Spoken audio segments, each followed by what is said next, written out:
What is going on, everybody? This is Mike Hughes, and you're listening to Mike on the Mic, everything sports-related podcast. I'm sitting here today with a Chicago native, someone from the trap, someone from the city, Carolina Teague, host of The Sports Dime. Carolina, how are you? Tell everybody where they can find you. Tell everybody just a little bit about yourself really quick, because you got to check her out. Everything she does is amazing. Hey guys, so I'm the host of The Sports Time. It's a sports show in San Antonio on 9:30 a.m. The Answer, and I've talked to a lot of professional athletes, professional players, and I've talked to people in the media like you. I've done a lot of work, and I also write for Pounding the Rock for the San Antonio Spurs, and I also am a ring announcer for River City Wrestling, and you can find me at Carolina Teague _ on Twitter and on Instagram. Definitely check her out. She's also sometimes featured on the ASAP network. We got something in the works right now with the All Spotlight, All Plays network, which I'm now the vice president of. I know we haven't talked about that yet. We're going to get into that whole different episode. We don't like... Congratulations. Thank you. But we don't like talking about ourselves here. We like talking about other things. Now we're going to get into Carolina really quickly. Because, you covered San Antonio for so long. It's something we definitely need to talk about. It's something I'm excited to talk about. They've been sleeping on my boys since those Toronto days. DeMar DeRozan explosion. How do you feel about that? How do you feel about the resurgence? I guess you could say resurgence, because I don't think he ever really fell off. You covered him for so long in San Antonio after he got traded for the whole Kawhi thing. How do you feel about him now? Not only you being a Bulls fan, but just knowing how many people doubted him. I love it. I love that people are finally giving him his credit when his credit's due, and they're giving him his flowers when they need to, because like I've said before, he didn't want to originally leave the Toronto Raptors. He only came to San Antonio because of the trade with Kawhi Leonard, and he came down to San Antonio with Jakob Poeltl in the package.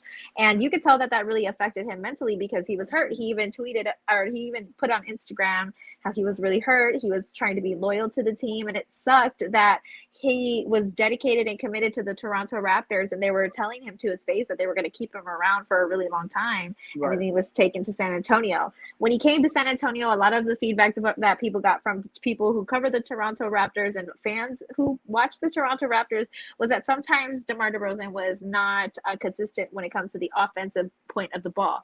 When he came to San Antonio, it seemed like he was inconsistent sometimes when it came to offense, but also he started to see a little bit more struggle in the defense. He was more offensive driven type of player. And he was also a mid-range shooter for the most part under Greg Popovich's rotations. Now he's with the Chicago Bulls. You see him shooting a lot more threes.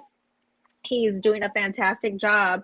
And I think one of the things that motivated him, he even said it himself, he has a chip on his shoulder for all the people that doubted him. But if you watched him in San Antonio, and I agree with you, what you said, like he was never a bad player. He was always a great player. He just needed to be enhanced by the pieces that are around him. And the Chicago Bulls have a great team around him.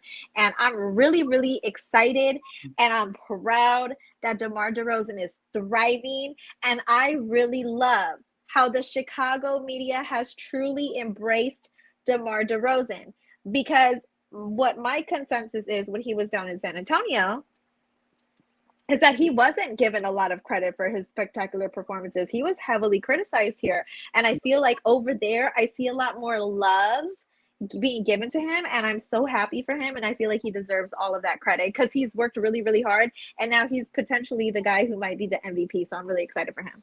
Definitely an MVP candidate right now, but also the worst free agent signing in all of the league. That was the narrative about DeMar DeRozan, and I wanted to ask you about it because here's me going in the offseason. Like I already said it, Lonzo Ball, every Chicago Bulls fan knew was coming because of the tampering thing, and they slap on the wrist. They took our second round pick in 2026. I'm crying about it right now. I'm so upset. I can't even get over it. But it's one of those things though where I'm watching Kyle Lowry go to the Heat, and it's such a big deal. It's Kyle's a dog. Kyle's this. Kyle's that. Kyle's always been amazing. But the narrative is, DeMar could never beat LeBron. DeMar could never get out of the East. He played horribly in the playoffs. But I find that to be a weird narrative because Kyle's in the same boat. Like, it wasn't just DeMar that had that problem. So what do you think the difference is? And I personally view it as the only reason you're not saying that about Kyle is because he won the chip with Kawhi. Now, that was when LeBron wasn't in the East anymore. I think if it's not for LeBron James, I think DeMar and Kyle actually do get a championship at some point on the Toronto Raptors. Now, when you look at that, though, is that more of a shot at DeMar's game, or is that just more of just he never got through LeBron James, so we're going to discredit him for that? I just think that people will paint any type of narrative that they can, just simply based off of things that they have seen in the past. But I Right. think him being the underdog is something that benefits him because Mhm. you don't want to be high expectations, low results like Kwame Brown, Exactly. right? You want to be somebody who's the underdog, who's going to be, being able to show everybody and have a chip on your shoulder. So even though the narrative was that he was one of the worst signings, hindsight is 2020, and now you Right. look at all the analysts who cover this game really heavily, and you see his outbreaking performances this season, and everyone was wrong. So I Mhm. think that the best part about this whole story and this whole narrative is everyone was wrong. And I could argue that DeMar DeRozan should have went to the Lakers instead of Russell Westbrook because that was also an option on the table as well. He Right. would have been more affordable. And now you see how the Lakers are playing now with Russell Westbrook. Russell Westbrook was supposed to be that number 2 guy that was Right. supposed to take place for LeBron in case he's out. And you see that they don't have a winning record like the Chicago Bulls do. So we could talk about LeBron all day long. We could talk about, what DeMar DeRozan did or didn't do. I just think he's a loyal player. He's good Mhm. at what he does. And now he's finally being able to show with a great record to back it up what he's capable of. Right. And I was one of those guys. I said it from the rip. I was like, if LeBron wants to do something fucking crazy, like bring in Kyle and bring in DeMar. Like they could have done that, but they wanted to take on Westbrook instead just for the big name. You know, you're going up against KD and Kyrie and them. That was honestly, it was more of a media driven thing. And I felt like if you brought in Kyle Lowry and DeMar DeRozan, you got AD, you got Bron, I feel like you have a great understanding there. But again, tapping into our next conversation is Chicago versus the media. Now, when we look at the Bulls, and we're going to strictly talk about the Bulls because the Bears get no respect from me right now to why we're being, viewed as underdogs. We deserve it. Like we deserve to be viewed as that. But the Chicago Bulls, I was one of those guys very early on, and you've seen it. You were on the show with me when I said it before the season started with Freddie, LaDonna, Tony, all of them. I said the Bulls have a chance at winning the East, and everyone told me I was smoking. And I was like, you know what? Like we'll see. We'll see what happens. Now, what do you think that narrative is to why Chicago sports in general are always the underdog, and the media refuses to talk about them until we force our way to be talked about? I don't think that's true. Maybe because I'm on the other side of the country. You think? I mean, just what I witnessed, I don't think that they're necessarily the underdog. I think the Bears are. They have a good reason to be. Oh yeah, no doubt. Right? Right. But when they're doing great, like for Mm. example, when the past years, whenever it was when they're doing a good job with Derrick Rose and all those people, Yeah. I saw that a lot of them being high praised in the media. I didn't really see any like slaughter throughout, the Right. media. Even when the Bulls were Oh, I doing good mean, in the like, 90s. since the Derrick Rose injury, you have not Uh-huh. heard anything about Chicago for a very long time. I A think it's very long time. I think it's not necessarily because they just get dragged. I just think it's based off their Mm. performance, how they're doing, Right. what their records like. I don't think it's necessarily that they just have to prove themselves all the time. I think Mm. all teams throughout the NBA or the NFL, they're going to be skewered until they put winning results on the table. Right. I think the only team that is that exception is the Bears. And the reason why I say Yeah. that is because they've had moments where they are doing good and Mm. nobody still cares. Exactly. Nobody cares still because they Not at think they're all. going to end up tanking or losing or whatever. Mhm. Even that one year where they were predicted to be in last place, but they ended up being first in the NFC North. I think that was when Matt Nagy first arrived Yeah. to Chicago. They were skewered up until they won the division. So, Yeah. and then they were one and done because of the double doink, and then they got skewered again. Yeah, that was we still lives in my head rent free every single day. That video lives in my head. But I look Also, at it. What? can I make You're one good. more point about? Okay, one more point I want to make about Chicago and the media is Mhm. one thing that I do know. Well, one thing somebody told me, one of my mentors, he was like, if you ever want to go to Chicago, if you think you can't handle San Antonio, when you go to Chicago, they're gonna drag your name through the mud. Mhm. And they will skewer you. They will pick you apart from head to toe, even if you're a media personality. I can only imagine how much the Chicago media skewers the teams It's and bad. drags them from head to toe. It's It's bad. even more criticism. Yeah, like it's hard to get accepted in Chicago. Chicago is one of those places that's you got to prove yourself always. Right. I mean, it's not all like smoke and mirrors. They can look past the BS. I feel like in Chicago, here's what I'm gonna say. I feel like in Chicago, they can look past the smoke and mirrors. They can look past the BS and they just look at the hard work and the results on the table. Right. And I think in other cities, they might not be able to do that. I think it's a lot of smoke and mirrors. Like Lakers is all flash and greatness, even if they suck, they're still talked about all the time. Chicago's like, we're not going to give you that credit until you prove yourself, and that's it. Right. And my big thing was, it was more of when we bring in people that I feel like it just gets so downplayed. Like, remember when Dwayne Wade went to the Bulls and it was like, who cares? Rajon Rondo went to the Bulls. It was like, who cares? You know, Jimmy Butler's doing his thing. Who cares? DeMar DeRozan goes to the Bulls, and not a single. All they could say is, I don't think him and Zach LaVine can play well together. And right now, top 5 guys in scoring, at 4 is Zach LaVine, and at 5 is DeMar DeRozan. We're looking at MVP candidates. DeMar's sitting at 3. You know, he's dropping 30 to 35 at ease. Now, I feel like if DeMar goes to the Lakers, you know, oh, this is an amazing signing. But DeMar goes to Chicago because it's Chicago. We know how Gar Forman and John Paxson ran it for years. People don't realize how good Arturas is. And he's one of those guys. I mean, he took Nikola Jokic in the second round, mid-second round. Like, this guy just hits on that. Ayo Dosunmu, my boy, Chicago native, now on the Bulls, like, he's killing it right now. He looks better than Kobe White. So it's definitely one of those situations, though, where you look at it and you go, like, if it was anywhere but Chicago, Stephen A. Smith would be going out there saying, oh, DeMar DeRozan's going to impact this team in such a positive way. Lonzo Ball is one of the best point guards in the league. But because they go to Chicago, they don't want to give them that credit because of the past, let's be honest, dysfunctional teams that the Chicago Bulls have been putting together in years. But you made up a great point. The smoke and mirrors. And I feel like that's our next transition, and we have to talk about it because it's one of your favorite conversations. I was never a Matt Nagy guy. I never was. I was a Mitchell Trubisky guy for the only reason that I felt like that kid had heart. That kid had heart, and he wasn't the most talented, but you can definitely build around that.